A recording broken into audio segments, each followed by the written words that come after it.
Hello guys, welcome back to our channel. और आ चुके हैं हम एक और नई वीडियो के साथ। तो चलिए गाइस, बताते हैं आज के वीडियो में महाभारत में अर्जुन और कर्ण में से कौन था सबसे सर्वश्रेष्ठ धनुर्धर। जी हाँ दोस्तों, आप इन दोनों में से किसको मानते हैं महाभारत के समय का सबसे सर्वश्रेष्ठ धनुर्धर, अर्जुन को या फिर कर्ण को। तो चलिए बताते हैं हम आपको कि कौन है सबसे सर्वश्रेष्ठ धनुर्धर। परंतु जब पूर्ण अध्ययन किया जाए तो अर्जुन ही सबसे सर्वश्रेष्ठ धनुर्धर थे।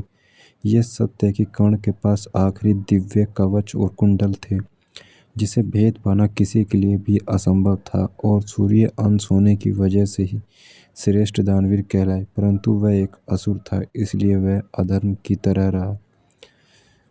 महाभारत में जब भी युद्ध हुए सिर्फ एक दिन के युद्ध में कर्ण अर्जुन पर भारी पड़े थे, तो उसका अर्थ ये नहीं निकालना सकते कि कर्ण अर्जुन से श्रेष्ठ थे। परंतु इसके विपरीत महाभारत युद्ध में पहले विराट युद्ध में भी मूर्छित कर दिया था। तब तो कर्ण के पास दिव्य कवच और कुंडल भी थे, किंतु कर्ण के किसी भी अन्य युद्ध में अर्जुन को हराना तो दूर मूर्छित भी नहीं कर पाए थे। महाभारत में अन्य समय पर जब जब सामना हुआ तब तब अर्जुन हमेशा कर्ण से श्रेष्ठ ही थे। और इनके पूर्व जन्म भी देखें कि अर्जुन नर नारायण में से नर के अवतार थे और कृष्ण नारायण के पूर्ण अवतार थे। तब भी उनमें पूर्ण क्षमता थी कि वह कर्ण को बराबर हराने थे। यदि आप कर्ण की पिछले जन्म की कथा का अध्ययन करेंगे तो मालूम चलेगा कि 1000 दिव्य कवच का था और 999 दिव्य कवच नष्ट कर चुके थे। जब आखिरी कवच बचा था तब वह पीठ दिखा के भाग गया और सूर्य देव की शरण में चला गया था, इसीलिए उसे अभय प्रभाव प्राप्त हुआ था उस काल में। परंतु नारायण के वचन से 28 द्वापर युग में मृत्यु लोक में जन्म लिया था, इसलिए उनका पिछले जन्म की कायरता की वजह से ही दिव्य कवच अर्जुन ने विराट युद्ध में आसानी से भेद दिया था और कर्ण को मूर्छित हो गए थे।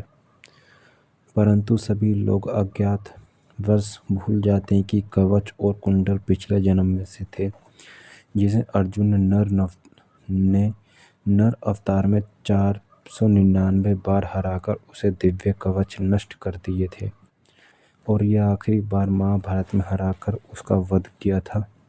कर्ण महान धनुर्धर थे, परंतु जब अर्जुन से तुलना की जाए तो अर्जुन ही सर्वश्रेष्ठ धनुर्धर ही कहलाएंगे। इनमें श्रेष्ठ धनुर्धर की बात की जाए तो मेरा मानना यही है कि अर्जुन ही सर्वश्रेष्ठ धनुर्धर है, क्योंकि अर्जुन ने खुद पर,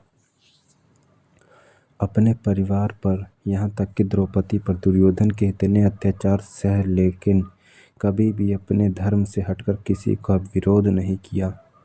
अर्जुन अकेले ही एक विशालकाय सेना की मिटाने की क्षमता रखता था, फिर भी उसने अपना धैर्य नहीं छोड़ा।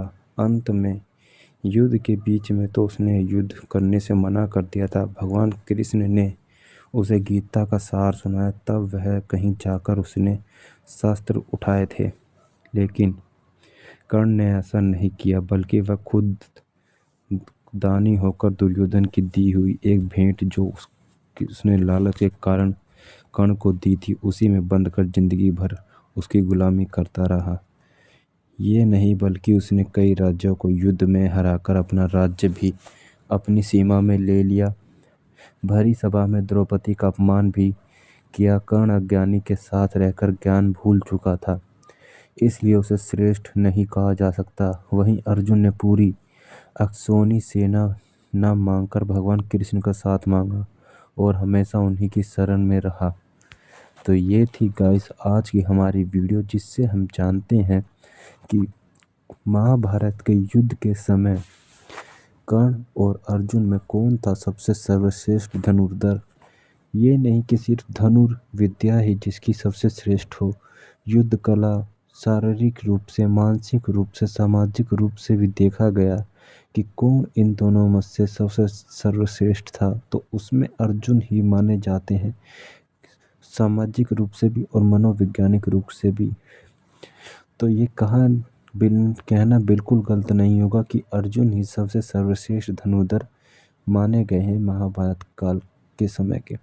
तो उम्मीद करता हूँ गाइस ये वीडियो आपको अच्छी लगी होगी। अगर वीडियो अच्छी लगी है तो वीडियो को जरूर लाइक करना, चैनल पे नए है तो चैनल को सब्सक्राइब भी कर लेना, ताकि ऐसे ही आने वाली वीडियोस की नोटिफिकेशन आप सभी को मिलते हैं। तो मिलते हैं गाइस नेक्स्ट वीडियो में।